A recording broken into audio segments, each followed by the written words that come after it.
Hey guys, welcome to Unacademy, India's largest learning platform। मैं हर्षाद अली। आज हमारी इन्वायरमेंट यानी पर्यावरण की क्लास है और इस क्लास में हम इन्वायरमेंट के क्वेश्चंस को प्रैक्टिस करेंगे जो आपके UPPSC, UP triple SC, UPTET इन सभी परीक्षाओं में ये प्रश्न हमेशा ही पूछे जाते रहे हैं। तो इन क्वेश्चंस के माध्यम से हम कॉन्सेप्ट को समझने की कोशिश करेंगे इन्वायरमेंट के। अगर आप इस चैनल पर पहली बार आ रहे हैं, मेरे लाइव क्लासेस, रिकॉर्डेड क्लासेस के लिए इस चैनल को आप सब्सक्राइब कर लीजिए और बेल आइकन जरूर प्रेस कर लें ताकि हमारे वीडियोस की नोटिफिकेशंस आपको समय से मिल सकें। आइए शुरुआत करते हैं पर्यावरण यानी इन्वायरमेंट की इस प्रैक्टिस सेट की, इस अभ्यास कक्षा की। तो इन्वायरमेंट की प्रैक्टिस सेशन में जो आज का पहला क्वेश्चन है वो बहुत ही बेसिक है। तो पहला क्वेश्चन देखिए आज का। क्वेश्चन नंबर फर्स्ट क्या कह रहा है आपसे? पर्यावरण किससे बनता है? आपको बताना है पर्यावरण यानी इन्वायरमेंट किससे मिलकर के बनता है। पर्यावरण को पहले समझ लेते हैं कि पर्यावरण होता क्या है। देखिए, ये पृथ्वी है। इस पृथ्वी पर हम जानते हैं कि इस पृथ्वी पर सजीव और निर्जीव दोनों तरह की वस्तुएं पाई जाती हैं। ठीक, अगर हम किसी व्यक्ति की बात करें, किसी व्यक्ति के चारों ओर आपने देखा होगा सजीव और निर्जीव दोनों तरह की वस्तुएं हमेशा मौजूद रहती हैं। ठीक है, तो हमारे चारों ओर या किसी जीव के चारों ओर उपस्थित सभी वस्तुओं को हम क्या कहेंगे? पर्यावरण। पर्यावरण क्या है? एवरीथिंग दैट इज सराउंड अस। वो सारी चीजें जो किसी जीव को चारों ओर से घेरे रहती हैं। अब आप एक कमरे में बैठे हैं तो कमरे में दीवारें होंगी। ठीक है, कमरे में टेबल, मेज, बेड, ये सब चीजें होंगी। तो ये क्या है? आपको घेरे हुए हैं। तो ये क्या है? निर्जीव चीजें आपको घेर रखी हैं, निर्जीव चीजों ने आपको घेर रखा है। इसके अलावा घर के परिवार के और सदस्य भी होंगे, उस रूम में आ जा सकते हैं। तो जीवों ने भी यानी सजीवों ने भी आपको घेर रखा है। तो हम कह सकते हैं सजीवों और निर्जीवों के संगठन से जो एक वातावरण बनता है उसी को हम क्या बोलते हैं? पर्यावरण। यानी कंपोजिशन है किस चीज का? ये पर्यावरण किस चीज का कंपोजिशन है? सजीवों और निर्जीवों का। सजीव को हम बोलते हैं जैविक और निर्जीव को बोलते हैं अजैविक।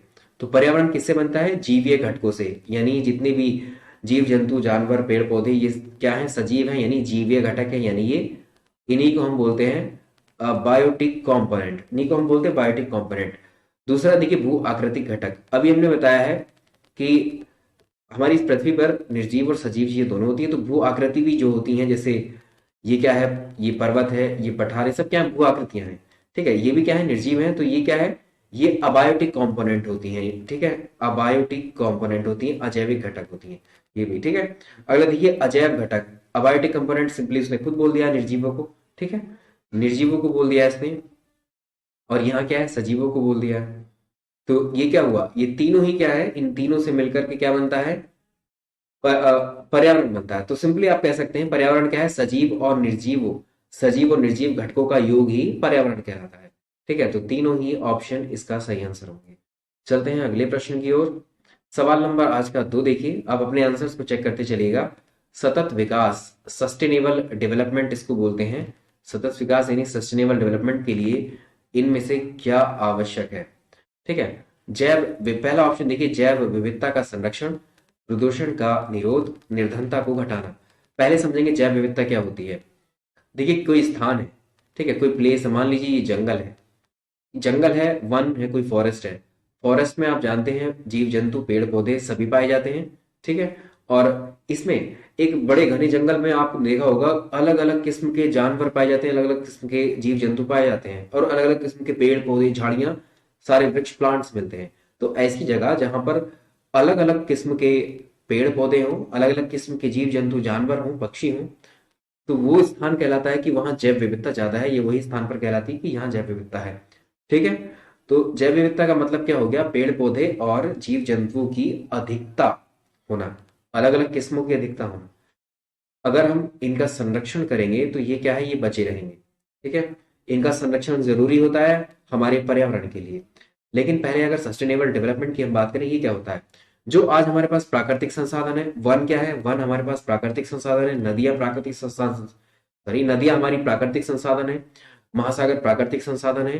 ठीक है, तो जो हमारे पास प्राकृतिक संसाधन प्रकृति ने जो हमें दिए हैं, उनका इस्तेमाल हम इस तरह से करें कि वो जो ये पीढ़ी हम जी रहे हैं, इस पीढ़ी के लिए सफिशिएंट हो, और जो आने वाली भावी पीढ़ी है उसके लिए भी वो बचे रहें, संरक्षित रहें। ठीक है, खत्म ना हो जाए। तो सतत विकास क्या है? प्राकृतिक संसाधनों का दोहन इस प्रकार से किया जाए कि वो भावी पीढ़ी के लिए भी बचे रहें, संरक्षित रहें। तो भावी पीढ़ी के लिए संरक्षित रखने के लिए हमें जैव विविधता जो है, ये क्या है भाई? वन क्या है? ये भी प्राकृतिक संसाधन है। जैव विविधता किससे जुड़ी है? वन से जुड़ी है, तो जैव विविधता का संरक्षण आवश्यक है। ठीक है। तो प्रदूषण, प्रदूषण अगर हम कम रखेंगे, पॉल्यूशन पर कंट्रोल करके रखेंगे, तो जैव विविधता यानी जो जीव जंतु है, पेड़ पौधे हैं, उनको भी हार्म नहीं पहुंचेगा। ठीक है, तो ये भी जरूरी है। निर्धनता को घटाना, ठीक है, ये भी जरूरी है। तो ये उपरोक्त सभी क्या हैं? उपरोक्त सभी क्या हुए? ये इसके लिए आवश्यक है सतत विकास के लिए। ठीक है, नेक्स्ट चलें। सवाल नंबर नेक्स्ट देखेंगे। सवाल नंबर अगला क्या है?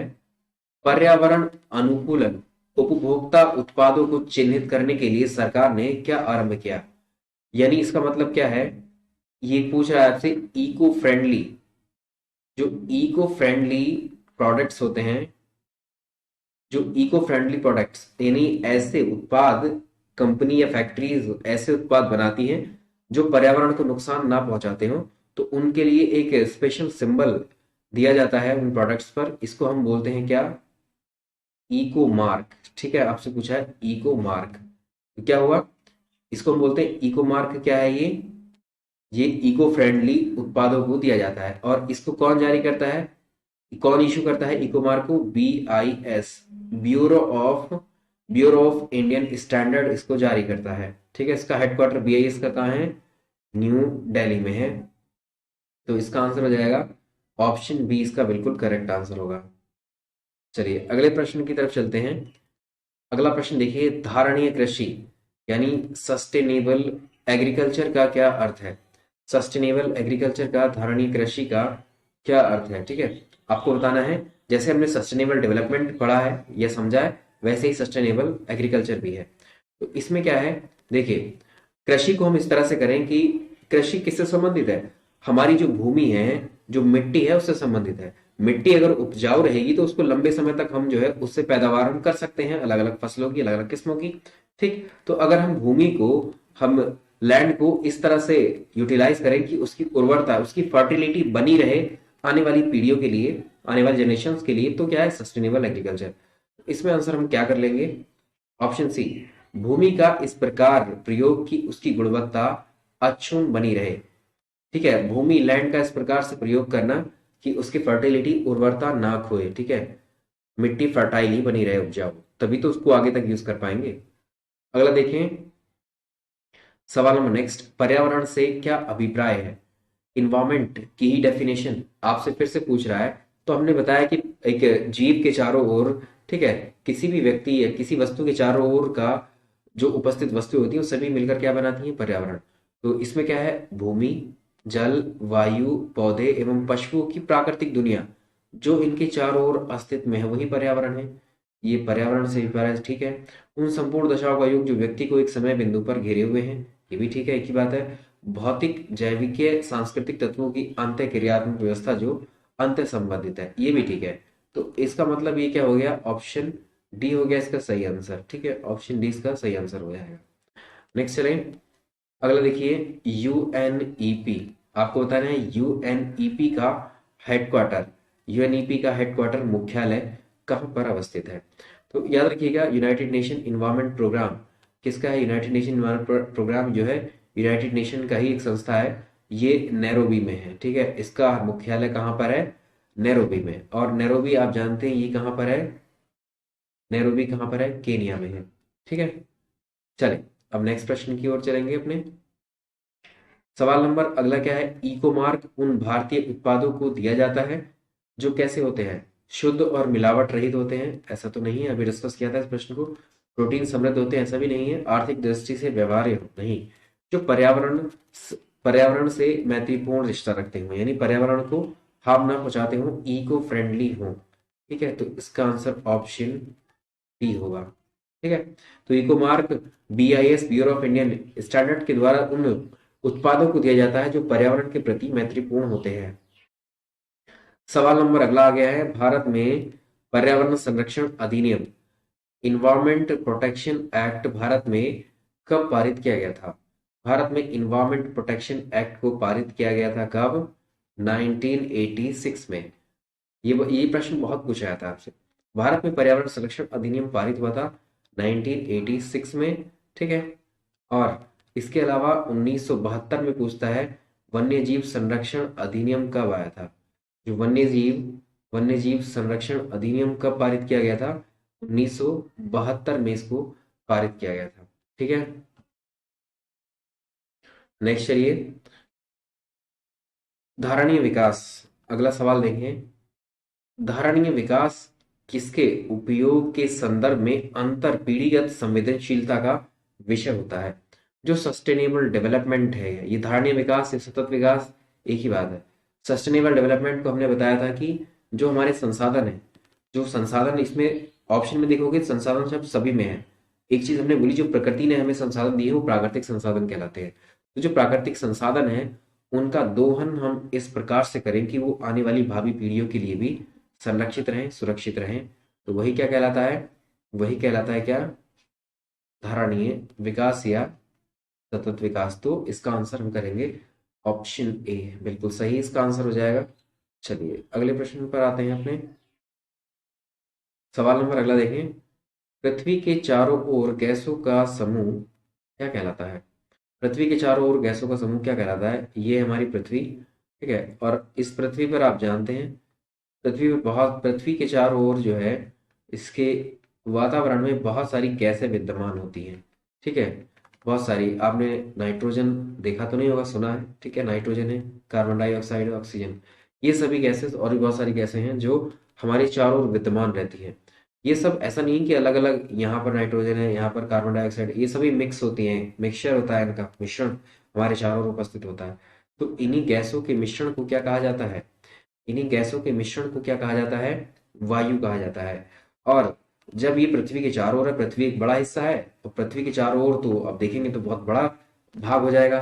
तो इसे हम क्या कहेंगे, पृथ्वी के चारों ओर पाए जाने वाले गैसों के मिश्रण को क्या कहेंगे हम, वायुमंडल, ठीक है। ऑप्शन सी हो जाएगा वायुमंडल यानी एटमॉस्फेयर, ठीक है। वायुमंडल यानी एटमॉस्फेयर होगा, ठीक है, सिंपल।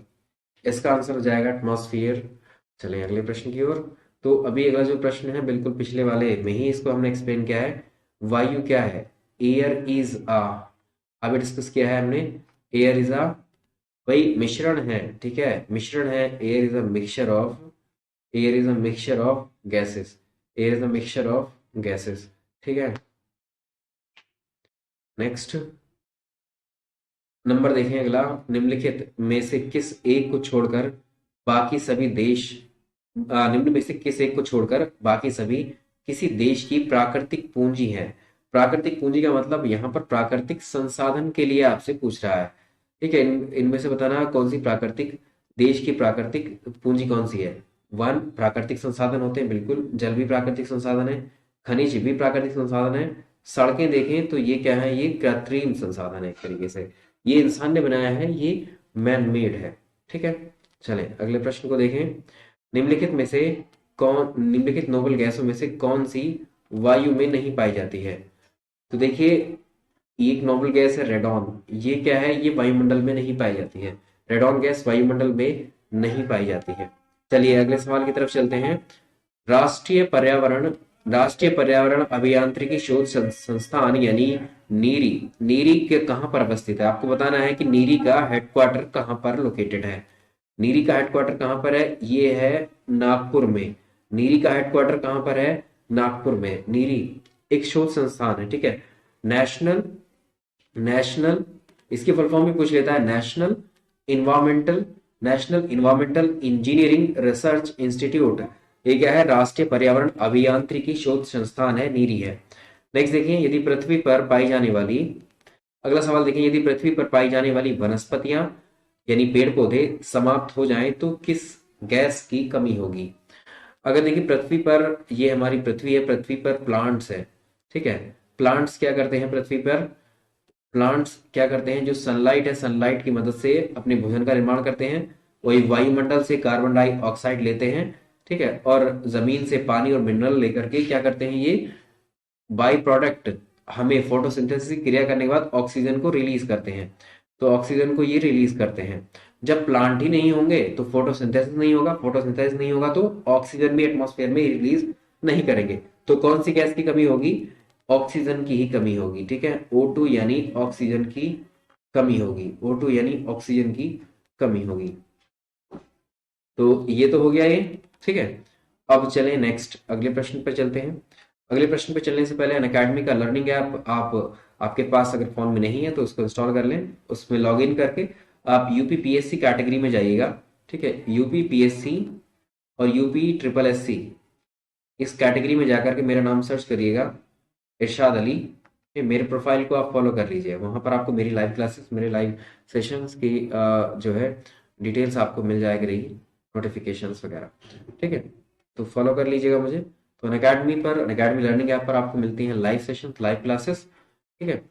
और इन लाइव क्लासेस के दौरान आपके डाउट क्लियरिंग सेशंस रहते हैं, ठीक। बेस्ट एजुकेटर्स की क्लासेस होती हैं यहाँ पर, और यहाँ पर आप अपनी क्वेरी भी रेज कर सकते हैं। तो अनलिमिटेड क्विजेस, स्टडी मटेरियल्स सब कुछ अवेलेबल है आपको, ठीक है। इसी के साथ में अनअकैडमी पर अभी आपके लिए आज 30 नवंबर है, और आज तक आप जो है 30 नवंबर तक 15% प्लस 10% टोटल 25% का डिस्काउंट चल रहा है। अगर आप 24 मंथ का अनअकैडमी का सब्सक्रिप्शन लेते हैं इस कैटेगरी में, यूपीपीएससी और यूपीएससी कैटेगरी में, ठीक है। तो ये वैलिड है 25 से 30 नवंबर तक। तो इसका जो है यूपी एग्जाम्स 10 करके इसको रेफरल कोड को अगर आप डालेंगे तो क्या आएगा, सब्सक्रिप्शन आपका जो 13,600 रुपये का है वो आपको अभी फाइनली कितने का मिलेगा, 10,404 का। तो अगर आप पीसीएस की तैयारी लॉन्ग टर्म के लिए कर रहे हैं तो आपको 24 मंथ का सब्सक्रिप्शन लेंगे तो ज़्यादा बेनिफिट रहेगा, ठीक है। और वो बहुत ही सिंपल, 2 साल तक आप यहाँ से पढ़ाई कर सकते हैं। यहाँ पर आपको बैचेस के थ्रू कोर्सेस अवेलेबल हैं।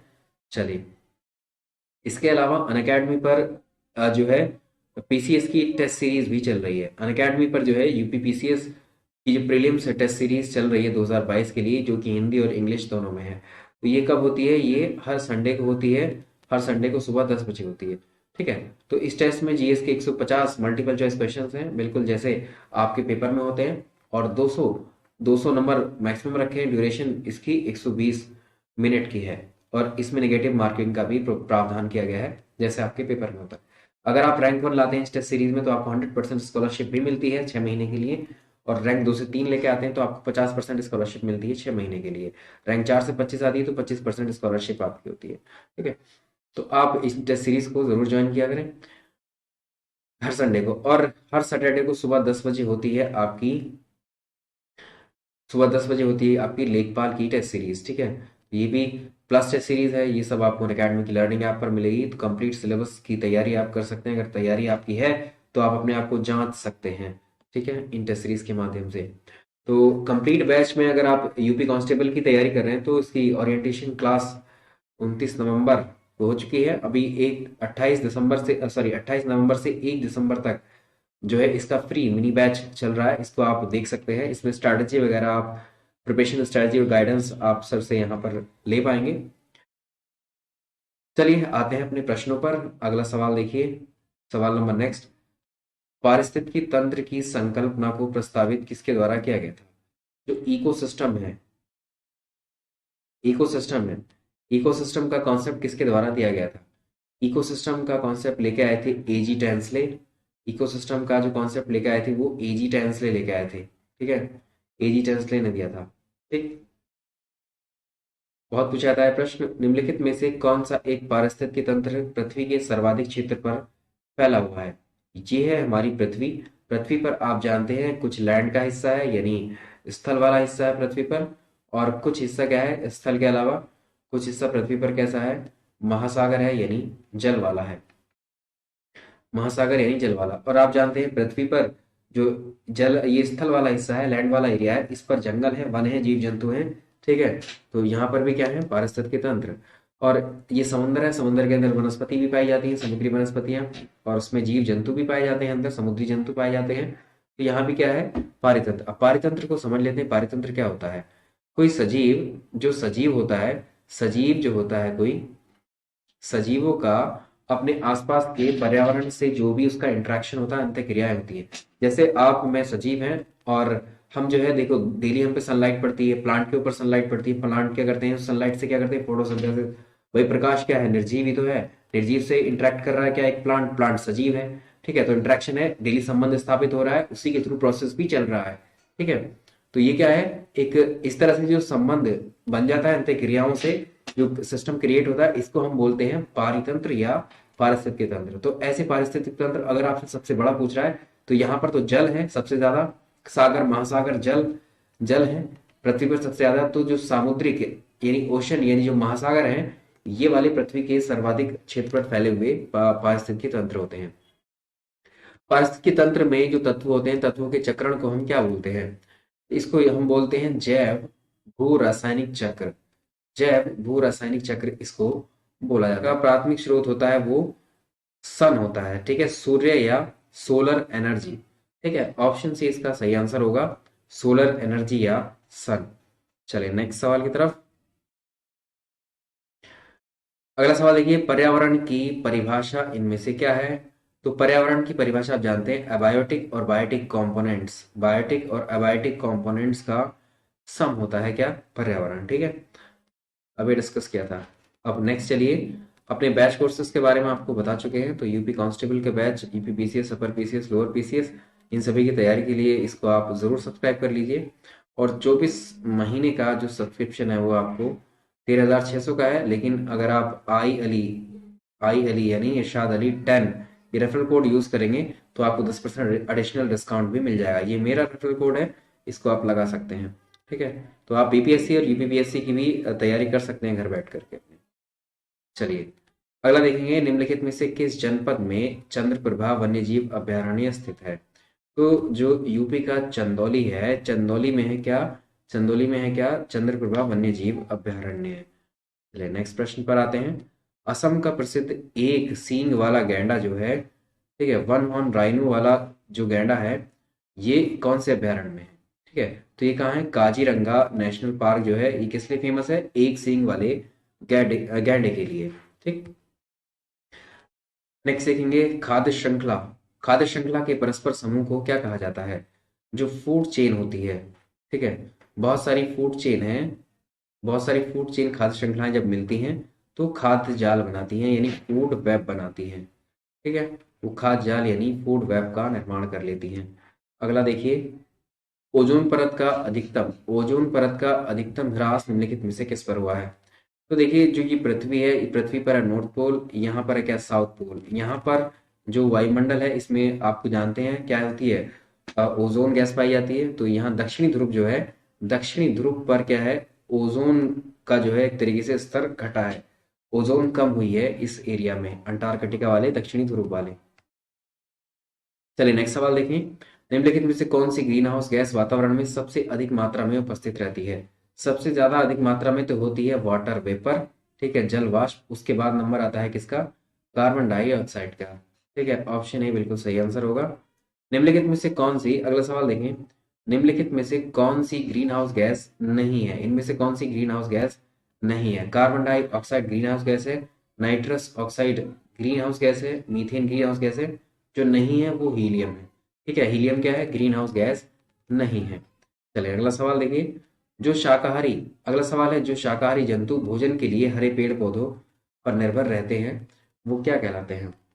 तो जो शाकाहारी जंतु भोजन के लिए हरे पेड़ पौधों पर निर्भर रहते हैं उनको हम बोलते हैं, उनको हम बोलते हैं प्राथमिक उपभोक्ता। ठीक है, प्राथमिक उपभोक्ता या प्राइमरी कंज्यूमर या प्रथम चरण के उपभोक्ता। ठीक है, अगला देखिए, जैविक समुदाय में प्राथमिक उपभोक्ता क्या होते हैं। पहले वाले सवाल को ही रिवर्स कर दिया गया है, प्राथमिक उपभोक्ता किनको बोलते हैं, शाकाहारियों को ही हम बोलते हैं। ठीक है, एंड नेक्स्ट देखें, इकोसिस्टम की सही परिभाषा क्या है। इकोसिस्टम पारितंत्र को पूछ रहा है, तो जीव समुदाय और उसके वातावरण का संतुलित तंत्र ही कहलाता है क्या, इकोसिस्टम इंपॉर्टेंट है। चलिए अब अगला सवाल, red data book, red data book इनमें से किससे संबंधित है, विलुप्ति करीब जीवों से नदियों में प्रदूषण। तो जो ऐसे जीव जो खतरे में हैं, जिन पर खतरा है ह्यूमन एक्टिविटीज की वजह से किसी तरह से भी विलुप्ति की कगार पर जो भी जीव होते हैं उनको जो है एक रेड लिस्ट में, रेड डेटा बुक में शामिल किया जाता है। ठीक है, और ये रेड लिस्ट कौन जारी करती है, IUCN, international union for conservation of nature नाम की एक संस्था है। ठीक है, अब चलिए आज का अंतिम सवाल देखेंगे। निम्नलिखित में से कौन सा क्रम पारिस्थितिकी तंत्र में ऊर्जा प्रवाह के संबंध में है? जो उत्पादक होते हैं, ठीक है, जो उत्पादक होते हैं वो क्या करते हैं, सनलाइट से एनर्जी लेकर के क्या करते हैं, फोटोसिंथेसिस। उनके बाद उपभोक्ता आते हैं, उनको खाते हैं। उपभोक्ता के बाद अपघटक आते हैं, ठीक है। तो ऑप्शन ए इसका सही आंसर हो जाएगा। तो ये थे हमारे क्वेश्चंस, ये थे हमारे इन्वायरमेंट के प्रैक्टिस सेशंस, ठीक है। इसके बाद हम जो है अब अपनी थ्योरी क्लासेस को भी स्टार्ट करेंगे। तो आपसे रिक्वेस्ट है इस चैनल को आप लोग सब्सक्राइब करके बेल आइकन जरूर प्रेस कर लीजिएगा। अब मेरे लाइव सेशन 1 दिसंबर से स्टार्ट हो रहे हैं। चलिए, थैंक यू सो मच।